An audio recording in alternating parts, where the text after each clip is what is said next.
다양한 분야의 명사를 초청해 삶의 지혜를 들어보는 시간 지혜다락방. 안녕하세요. 저는 김미진입니다.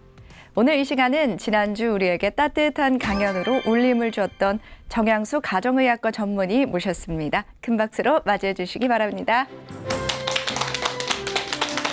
안녕하세요. 네, 안녕하세요. 네, 선생님 한 주간 잘 지내셨나요? 네, 잘 지냈었습니다. 네. 어떻게 지내신지?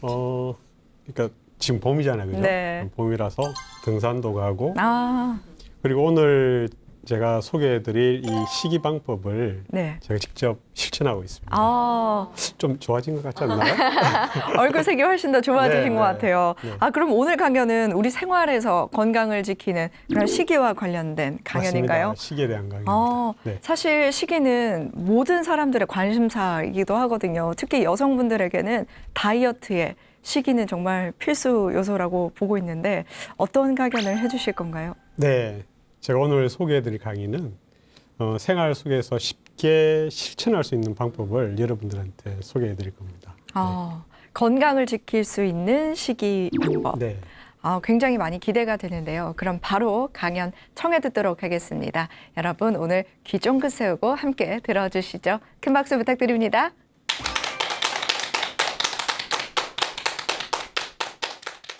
지난 한 10여 년 동안 음식으로 치유했던 일들을 여러분들한테 소개하고 직접 이 시간을 통해서 배우셔서 실천을 하셔도 됩니다. 이분이 환자들한테 적극적으로 식이 조절을 시켰던 그 방법이 당화혈색소라는 최근 3개월간의 혈당 수치를 알 수 있는 당화혈색소 수치가 더 잘 조절되었다는 이야기입니다. 선생님, 무엇을 먹어야 할까요? 무엇을 먹어야 되나요? 이런 이야기를 많이 하게 됩니다. 우리가 무엇을 어떻게 먹어야, 언제 먹어야 될 것인지, 그건 이제 고민을 해봐야 됩니다. 결국 이제 공복 시간을 가져야 된다라는 이야기를 제가 왜 가져야 되는지를, 그러면 과연 식이가 질병에 얼마나 영향을 끼칠까? 건강을 위해서 뭘 더 먹지라는 것보다 뭘 덜 먹지라는 데 이제 초점을 맞췄습니다. 더 하는 것보다 빼는 겁니다. 그러니까 불교적으로 이야기하면 비우는 과정이 훨씬 더 중요하다는 거죠.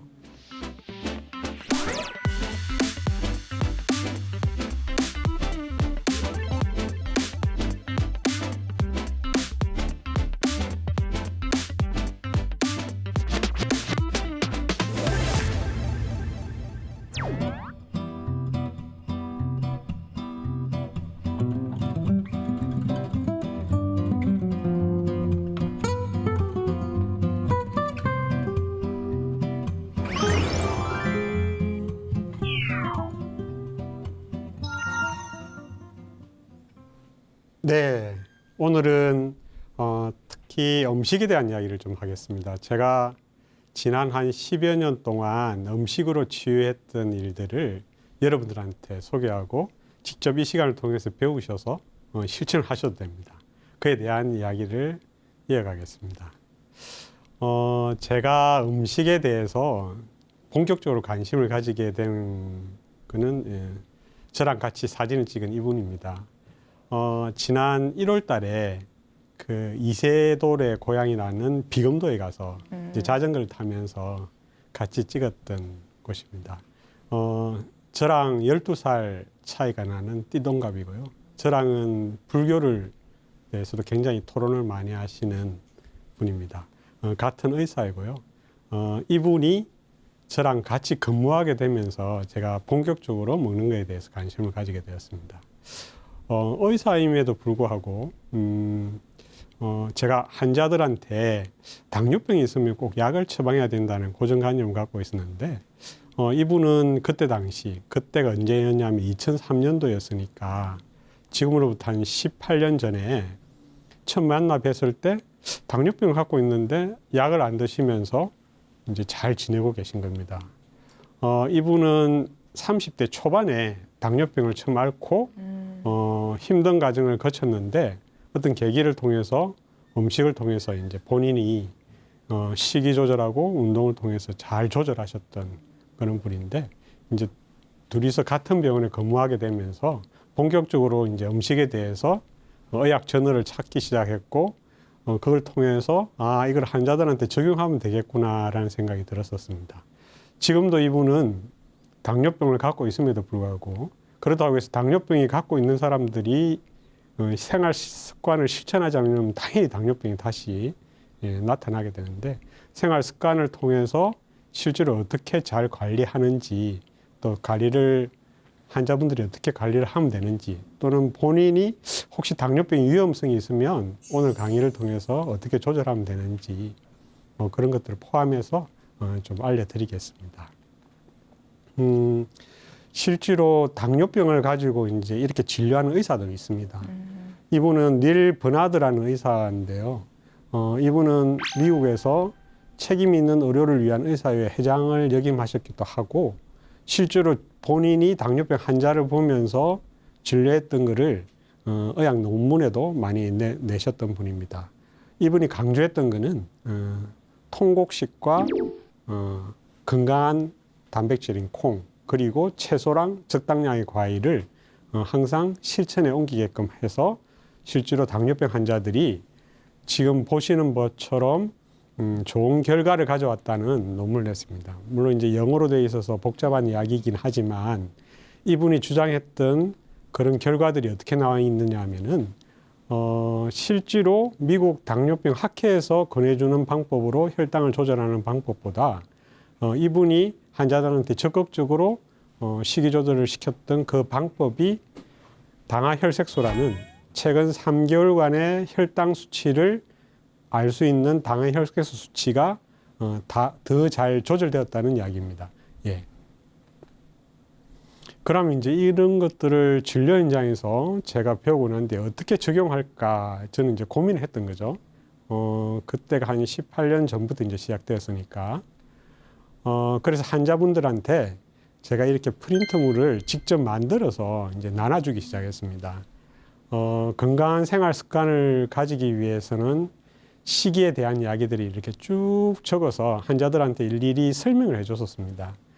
식이는 이렇게 해야 되고 달고 짜고 기름진 거는 피해야 되고 운동은 333 법칙으로 해야 되고 명상을 이렇게 하고 해서 이제 식이 조절, 운동하는 방법 그리고 명상하는 방법을 제가 진료 시간에 가능한 한 시간을 내어서 환자들한테 이야기를 했습니다. 그런데 환자분들이 그 이야기를 듣고 실천할 수 있는 사람들은 생각보다는 많지는 않더라고요. 근데 실제로 실천하신 분들은 저를 다음에 만났을 때, 선생님 이렇게 좋아졌어요 라고 이야기하면서 저한테 이제 이야기를 해주더라고요.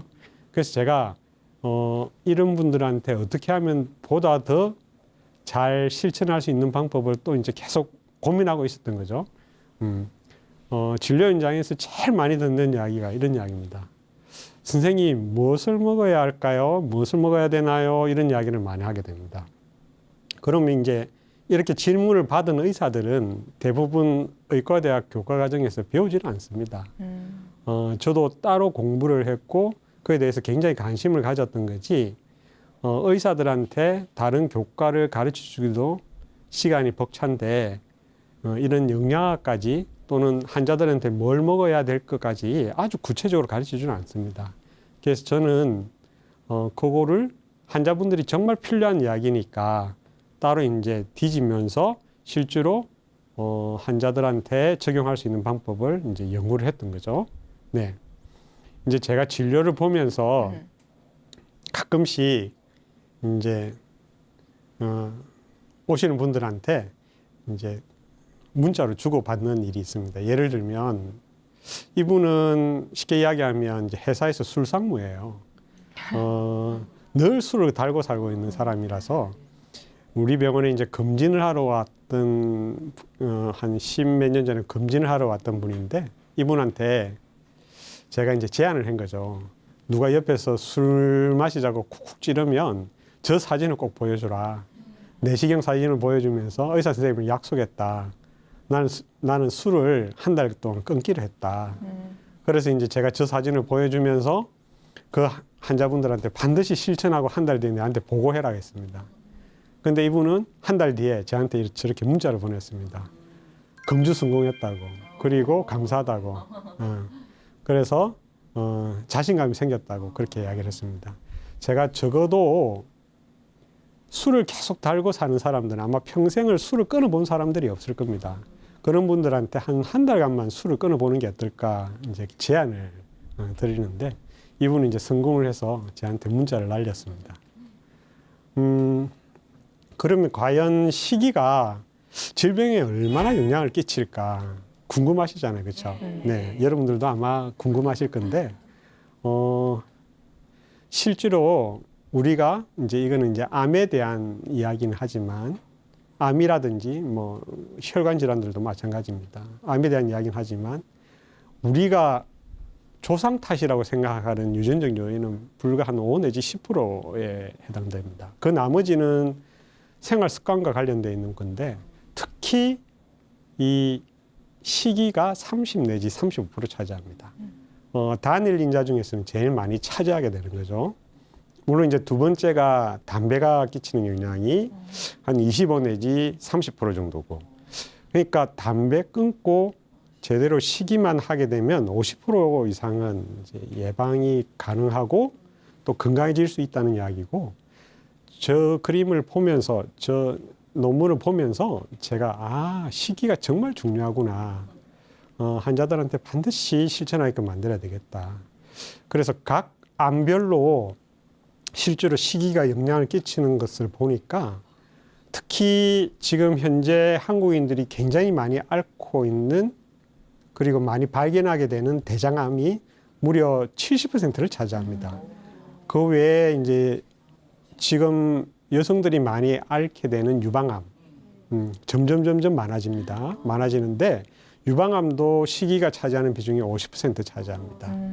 그 외에 뭐 전립선암 같은 경우 남자들 많이 할 경우는 75% 차지하는, 이 방금 이야기했던 이 대장암, 유방암, 전립선암은 특히 서구화된 식생활로 생활 습관으로 변화되면서 우리들의 일상에 많이 이제 접하게 되는 암이 되게 되었습니다.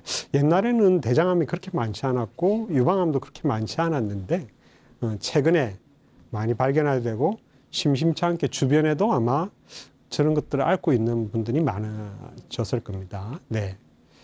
그래서 제일 중요한 거는 저는 환자분들한테 건강을 위해서 뭘 더 먹지라는 것보다 뭘 덜 먹지라는 데 이제 초점을 맞췄습니다. 우리가 지금 현재는 너무 쉽게 배달을 통해서 또는 쉽게 이제 우리가 음식을 접할 수 있고 또 저녁 늦게 또 편의점을 통해서 접할 수 있는데 그런 것들을 어떻게 음식을 잘 조절하고 내가 건강하게 식생활을 할지 그걸 고민해야 되겠죠, 그죠? 이제 처음 시작은 지금으로부터 딱 10년 전이었습니다. 10년 전에 생로병사 비밀이라는 KBS에서 하는 장수 프로그램이 있습니다. 우리들에게 많은 건강 정보를 알려주는 프로그램인데요. 여기 프로그램에 참가자들 한 8명을 대상으로 같이 프로그램을 좀 진행을 해보자라는 제안이 들어왔습니다. 이제 프로그램 진행은 3주간 진행하기로 했고, 장의 질환을 앓으신 분들 있으시지만 그 외에 뭐 피부 또는 뭐 각종 다양하게 자기가 앓고 있는 여러 가지 증상들, 그리고 이제 생활 습관이 조정이 안 돼서 비만한 분들을 포함해서 이런 분들을 참가자로 이제 진행을 하게 됐고, 이분들을 대상으로 제가 진행을 했었습니다. 여기에는 나이대별로 20대, 30대, 40대 다양한 게 참가를 하게 됐고, 우리가 그때 3박 4일 동안 이제 어느 한 장소에 가서 같이 숙식을 하면서 이제 진행을 하게 되었습니다.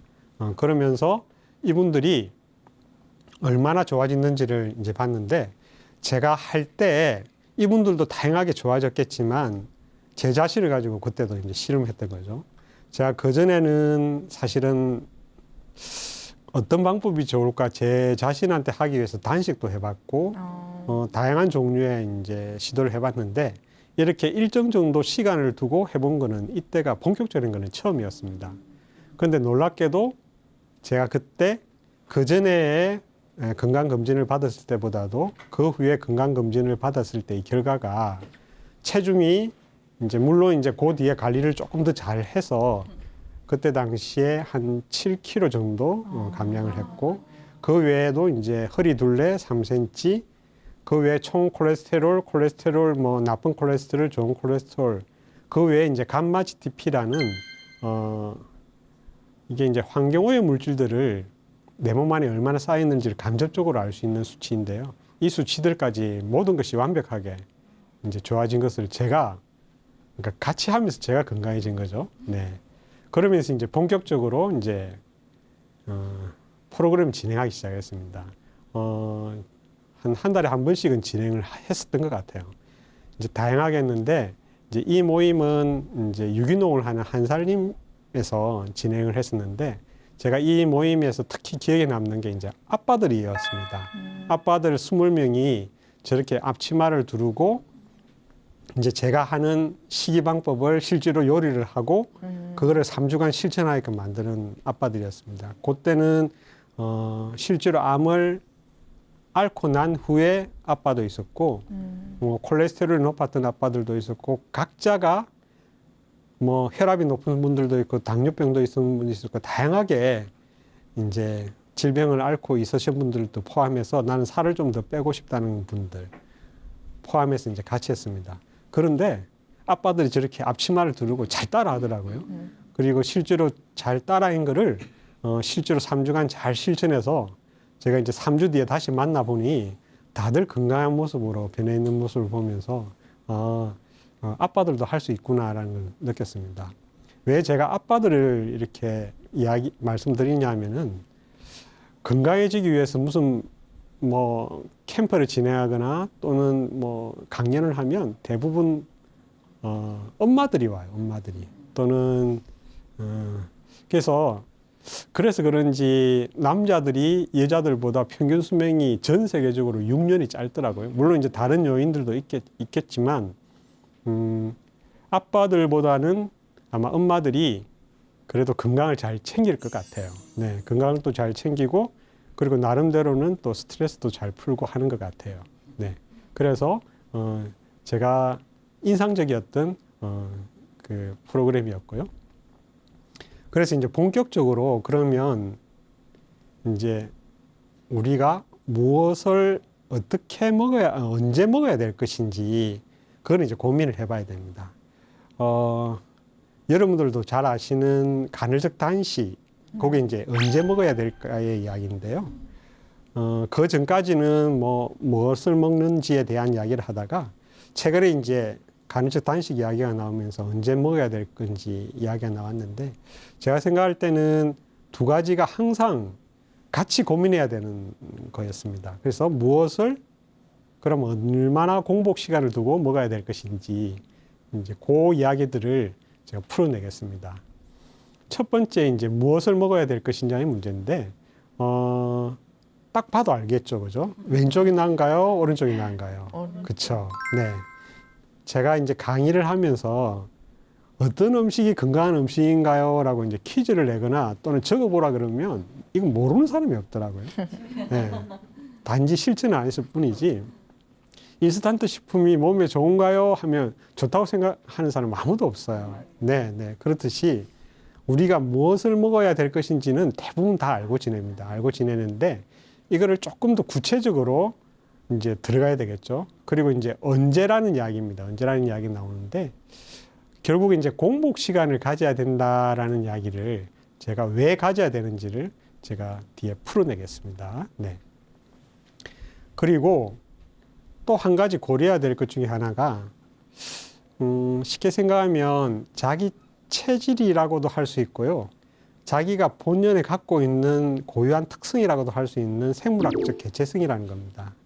이거는 이제 지금은 체질이라는 이야기로 많이 나와 있는데 저는 제가 하는 이 방법을 통해서 본인이 어떤 음식이 맞고 안 맞고를 조금 더 구체적으로 알 수 있는 겁니다. 제가 이제 본격적으로 시기를 들어가기 전에 대표적으로 알러지를 많이 일으키고 내 몸을 안 좋게끔 만드는 것들 크게 저는 한 4가지 정도로 꼽고 있는데 첫 번째는 밀가루 음식, 두 번째는 유제품 음식이 내한테 안 맞는 사람도 있거든요. 그래서 유제품. 세 번째는 계란도 안 맞는 사람이 있어요. 네. 그리고 네 번째는 염증을 일으키는 기름 종류들. 그래서 제가 크게 네 가지 종류는 일단은 이 실천하는 3주간은 좀 빼보자고 이제 제안을 하기는 합니다. 네. 그래서 자기한테 맞는 것들을 찾아가는 길을 먼저 제안을 하는 거죠.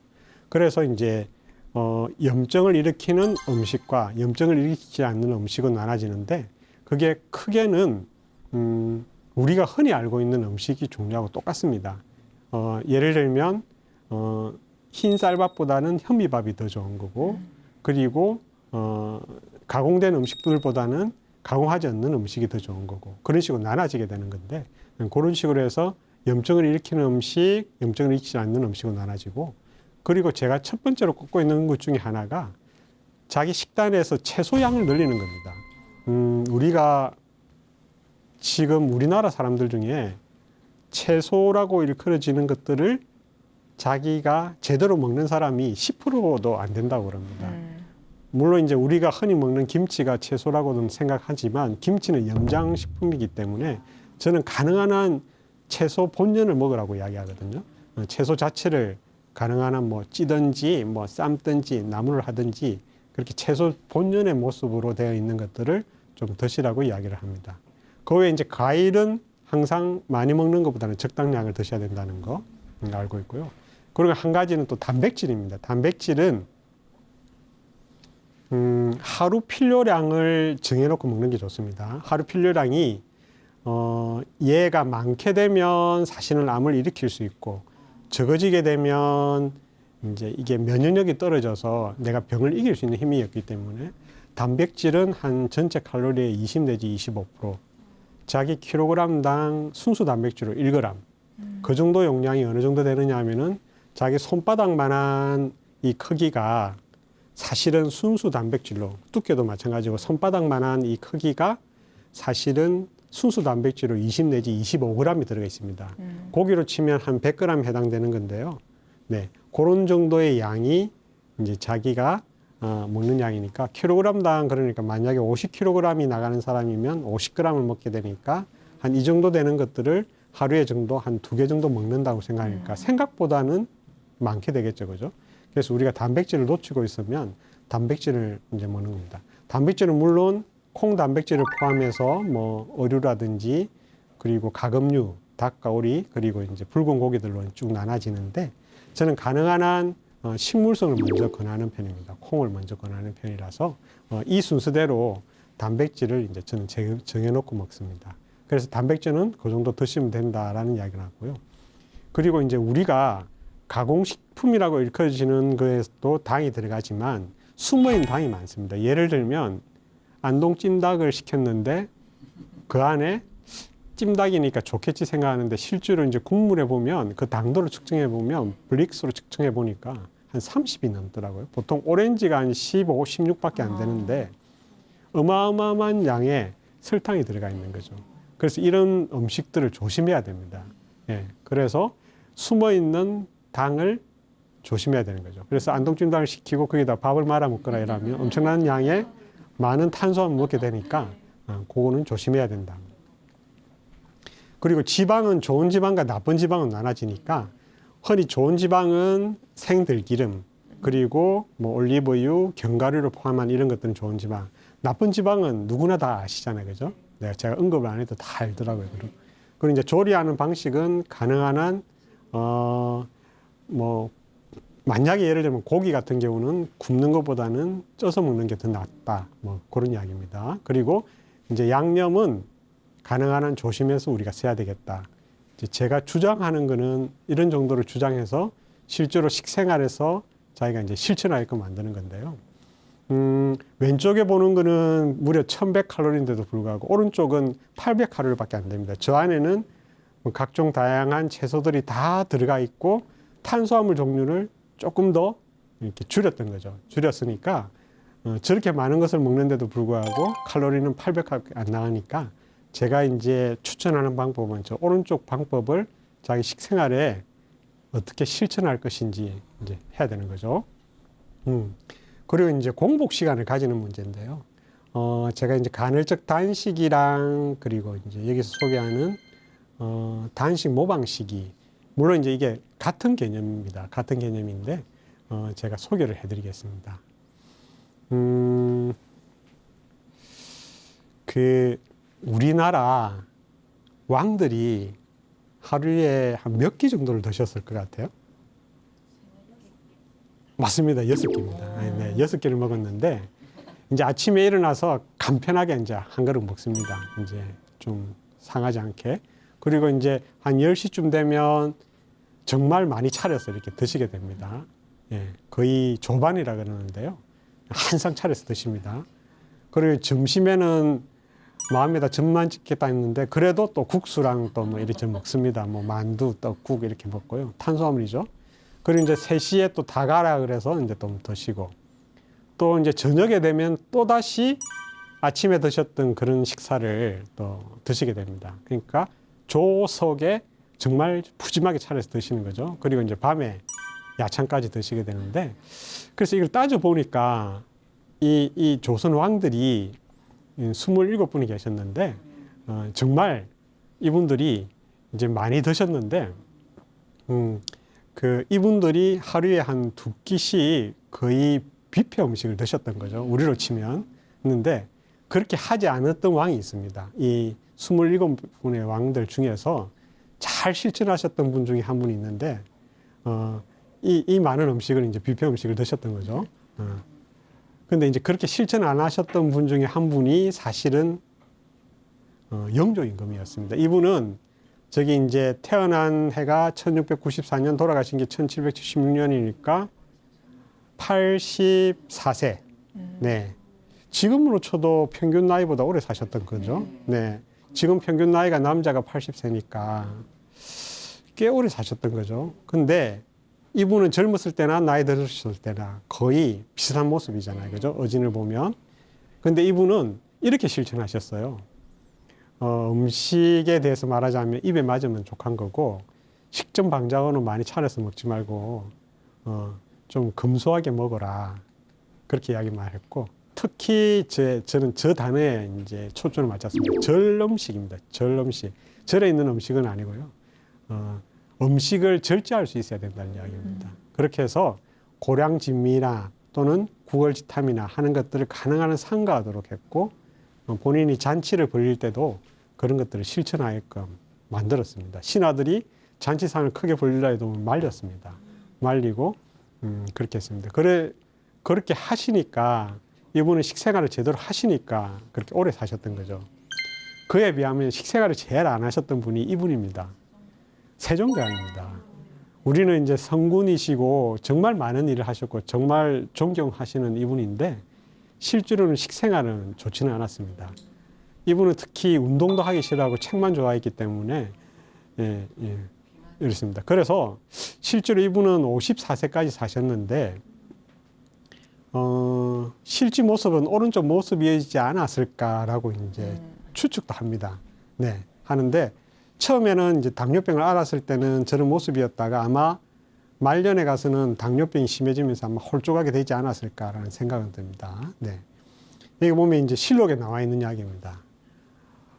계속 병을 달고 살았습니다. 뭐 젊었을 때부터 아팠고 또 부종, 붓기도 하고 또 돌아 눕지 못해서 고통을 참을 수가 없고 그리고 이제 좀 건강을 위해서 이제 온천에 가서 좀 좋아지는데 했던데 또 이제 그 뒤에도 안 좋아지고 특히 소갈증이라는 저게 당뇨병이거든요.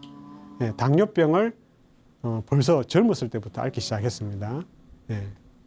그러다가 이제 임질 이야기가 나오는데 여기서 임질은 사실은 성병은 아니고 아마 요로결석, 소변 내려오는 길에 돌이 있을 때 통증으로 겪을 수 있는 문제를 제가 실록을 뒤져보니까 그런 통증이었던 것 같아요.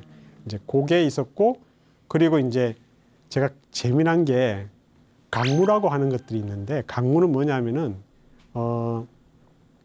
신하들을 데리고 이제 바깥에 가서 사냥을 하는 겁니다. 그럼 이제 신하들이 1년에 한 2번 이렇게 동물들을 이렇게 딱 몰아주면 왕이 말을 타고 가다가 활을 들고 이제 쏘면서 이제 하는 것들을 강무라 그럽니다. 그러니까 말을 탈 수 있는 체력, 그리고 활을 당겨서 쏠 수 있는 뭐 그런 것들이 있어야 되는데 사실은 운동을 좋아하지 않는 세종대왕은 하기 싫었던 거죠.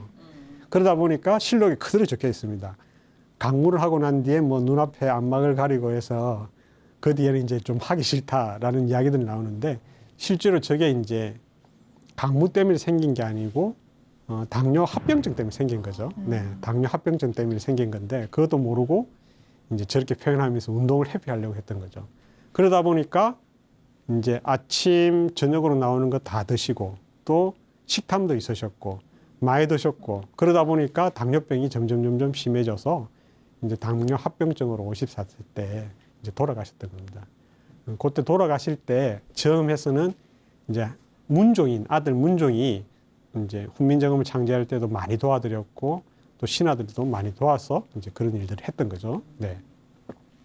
그럼 왜 이런 영조 임금이 실천하셨던 저는 방법이 왜 중요하냐? 그게 의학적으로 우리 몸에 뭐 혈액 또는 간, 장, 근육, 뇌, 심혈관계, 췌장, 지방에 모든 거에 영향을 끼칩니다. 그런 모든 시스템에 얘네들이 좋은 영향을 끼친다는 게 단식을 통해서도 검증이 됐고 간에서 단식을 통해서도 검증이 됐고 제가 책을 펴냈던 단식 모방 다이어트라는 것도 증명이 됐고 그리고 시간을 제한해서 12시간 이내에 먹는 것들도 증여됐고 이 모든 것들이 결국 시간을 좀 제한해서 또는 시간에 맞춰서 또는 공복 시간을 늘리면서 저런 효과가 나타났던 거죠.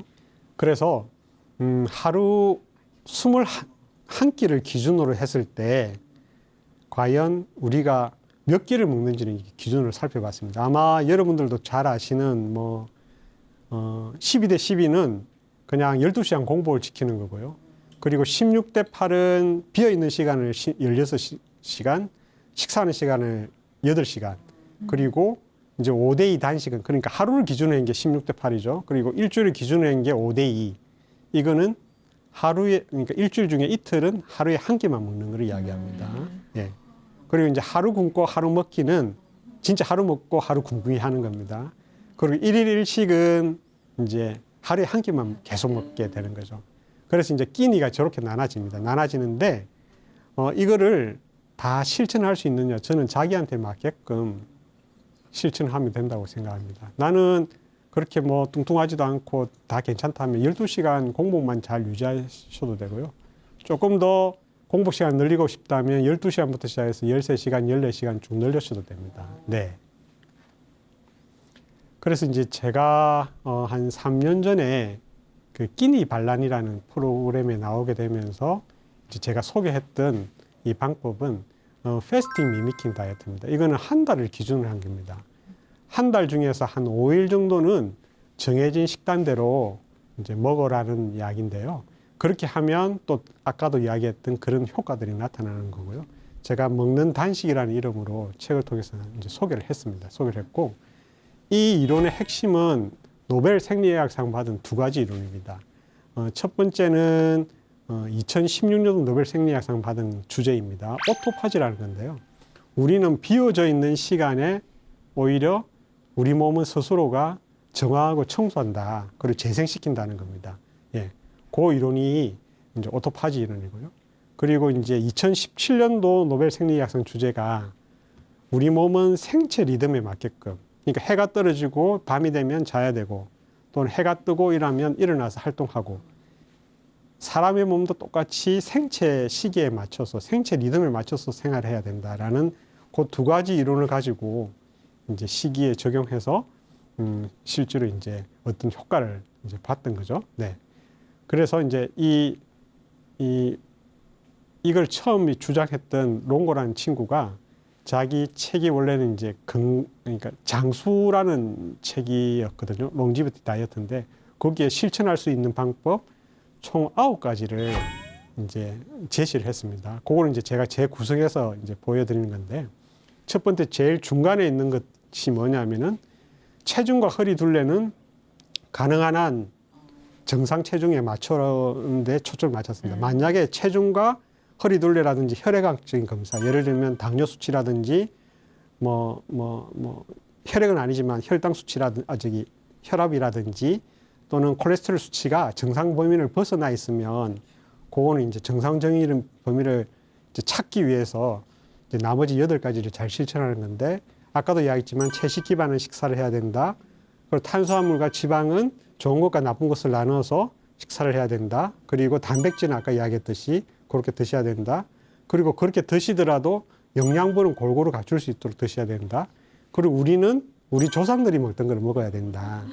그리고 끼니를 좀 조절해서 한 끼는 많이 드시더라도 나머지 한 끼는 좀 가볍게 드시고 또 한 끼는 좀 더 이렇게 좀 더 가볍게 먹는 걸로 좀 가야 된다. 그리고 시간은 반드시 지켜주라. 그리고 이것들을 주기적으로 좀 실천하라. 라는 것을 이제 이 롱고라는 친구는 강조를 했었습니다. 네. 그렇게 해서 실천을 해보니까 실제로 우리가 노화되는 과정에서 저렇게 그래프가 꺾이게 되는 거죠. 그렇게 실천을 식이 조절을 잘하게 되면 그렇게 함으로 해서 암, 당뇨병, 그리고 심장 질환, 그리고 이제 치매까지, 그리고 자가 면역 질환까지도 이제 컨트롤할 수 있다고 주장한 거고, 그거를 이 친구 덕분에 많은 의사들이 이쪽 분야에 또 연구를 하게 됐습니다. 그리고 이 친구는 원래는 이제 젊었을 때는 저렇게 음악을 좋아해서 미국에 건너갔던 친구인데 한 20살 때부터 다시 이제 생화학을 전공을 하면서 이제 한 23년 동안 연구를 했던 친구고요. 그 이후에도 저렇게 100세 노인들을 찾아다니면서 실제로 100세 노인들이 어떻게 생활했는지를 인터뷰를 통해서 자기가 했던 연구 결과들을 증명해내고 했던 친구라서 그런 좋은 일들을 많이 했었던 친구입니다. 네. 그래서 다시 정리하면 하루 기준으로 하면 뭐 공부하는 시간을 12시간부터 16시간 늘릴 수 있다. 16대 8까지 늘릴 수 있고, 그리고 일주일을 기준으로 하면 5대 2 단식을 할 수 있고, 그리고 한 달을 기준으로 하면 25일은 그냥 하고 5일 정도는 식이 조절을 해주라는 겁니다. 네. 제가 지금까지 이제 말씀드렸던 내용이 이제 여러분들 잘 아시겠지만 더하는 것보다 빼는 겁니다. 그러니까 불교적으로 이야기하면 비우는 과정이 훨씬 더 중요하다는 거죠. 그래서 우리가 얼마나 더 많이 채울지보다도 얼마나 더 잘 비울지에 초점을 맞춰서 생활하는 것들이 아주 중요합니다. 제가 다년간 경험했던 많은 환자분들한테 처음부터 끝까지 강조했던 것들도 비우는 과정들이 중요하다는 것을 늘 강조를 했었습니다. 네. 그래서 여러분들도 일상생활에 돌아가서 자기한테 맞는 실천 방법을 꼭 도입해서 머리로만 이해하지 마시고 꼭 몸으로 실천해서 좋은 결과를 얻었으면 좋겠습니다. 네, 감사합니다.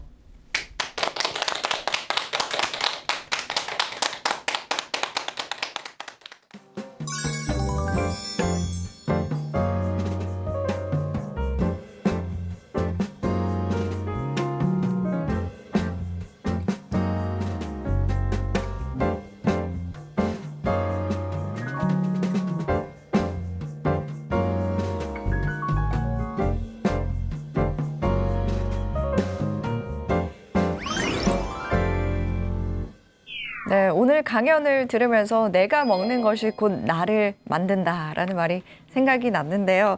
오늘 강연을 통해서 음식 어떤 걸 먹으면 좋을지, 어떻게 먹으면 좋을지에 대해서 설명해 주셨는데 단연간 직접 실험을 해보셨다고 말씀해 주셨잖아요. 네네.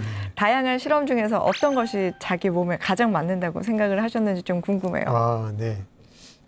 제가 이제 강의 때도 말씀드렸지만, 네. 제가 실제로 제 몸을 가지고 실험했던 거는 그 10여 년 전에 그때 생로병사 비밀에 나왔을 때 네. 했던 그 방법이고요. 그 방법은 사실은 한 3주, 즉 다시 말하면 한 달 정도 걸리는 네. 프로젝트인데, 그거를 한 1년에 한 2번 정도. 저는 이제 그 명절, 이제 우리가 흔히 명절이 추석하고 설날이 끼어 있잖아요. 네. 그죠? 명절 끝나고 한번 실천해 보라고 이야기합니다. 추석이면 추석 끝나고 네. 또는 설날이면 설날 명절 끝나고 한번 실천해 보라. 1년에 한 2번 정도. 그러니까 10달은 그냥 생활하시더라도 네. 한 1년에 한 2번 정도는 좀 비어져 있는 시간을 좀 가졌으면 좋겠다라고 이제 추천합니다. 그러면 그 3주 동안의 생활 어떻게 하시는지 좀 구체적으로 설명을 해주실 수 있을까요? 네네네네. 3주 동안에는 네. 특히 이제 당연히 술은 안 되겠죠. 네. 술은 안 되고요. 그러니까 몸에 해가 되는 음식들은 모든 것을 다 피하고 나머지 이제 아까 이야기했던 염증을 일으키는 음식과 염증을 일으키지 않는 음식을 나눠서 염증을 일으키지 않는 음식만 그 기간에 이제 하게 되는 거고, 그리고 이제 공복 시간은 12시간은 무조건 지켜야 되고 12시간부터 시작해서 13시간, 14시간, 15시간 이거는 자기한테 맞게끔 이제 공복을 지켜가면서 그렇게 딱 정해진 시간, 그러니까 정해진 범위 내에서 식사를 하면서 실천하는 겁니다.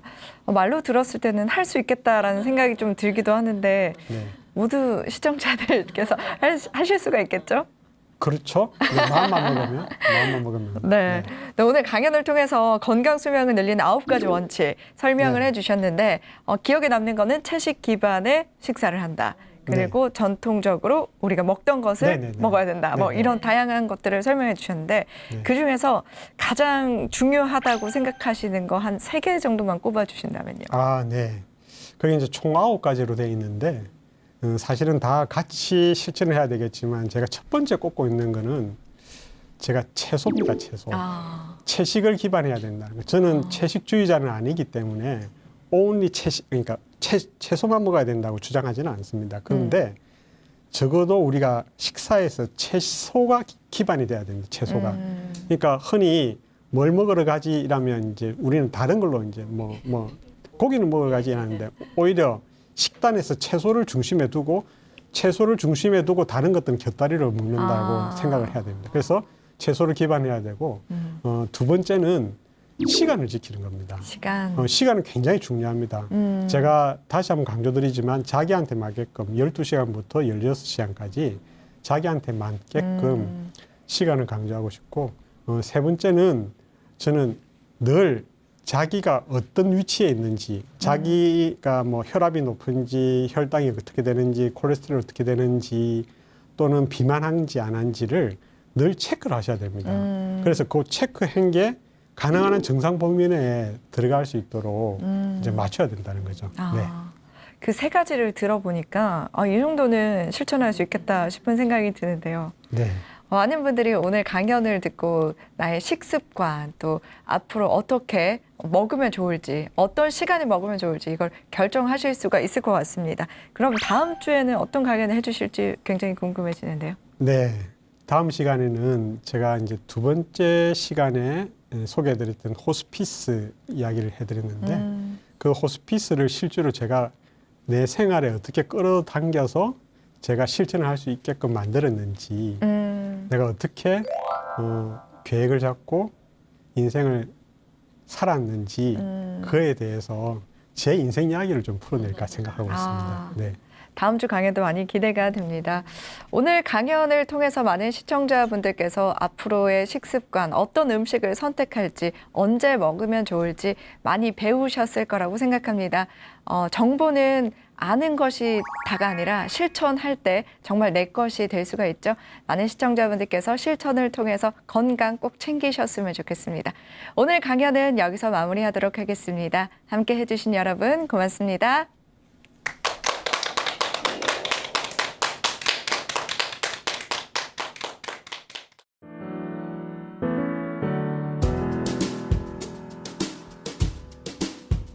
인생은 누구나 다 종착점이 있습니다. 누구나 죽음이 막닥떨어져 있기 때문에 저 선택의 순간에 내가 어떤 길을 선택할지를 미리 좀 고민하면 어떨까.